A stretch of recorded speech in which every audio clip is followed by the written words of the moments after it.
পাঠায় দিবি, জিয়া রহমানের কাছে পাঠায় দিবি। তাই এই আওয়ামী লীগ হলো কালপিট, কালসাপ। এই আওয়ামী লীগকে বিশ্বাস করা যাবে না।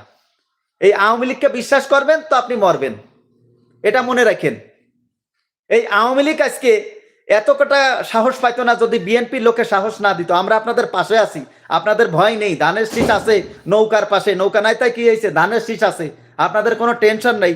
এই ট্রাইব্যুনাল বাতিল করা হবে, শেখ হাসিনার মামলার রায় উঠোই নিয়ে হবে, এই কথাগুলো বলাতে আজকে এই সাহসটা পাইছে। তা নাহলে আওয়ামী লীগের লোকের সাহস পাইতো না, মিছিল করারও সাহস পাইতো না।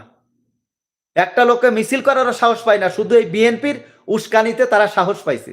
আর এই বিএনপির লোকের কারণে এই সরকার সমস্ত আমলাদেরকে সরাতে পারে নাই। এই আমলাদেরকে না সরানোর কারণে আজকে এই যে হাদির জীবন যাচ্ছে, আজকে হাদির জীবন যাবে, এরপরে নাহিদ ইসলামের জীবন যাবে, এরপরে হাসনাত আবদুল্লার উপরে হামলা হবে, এরপরে ভিপি নূরের উপরে হামলা হবে, এরপরে হামলা হবে জামাত ইসলামের উপর, এরপরে জামাত ইসলাম, তারপরে বিএনপির উপরে হামলা হবে। এটা বাস্তব। এই আওয়ামী লীগ আর কালসাপ এদেরকে কোনোদিনও বিশ্বাস করা যাবে না।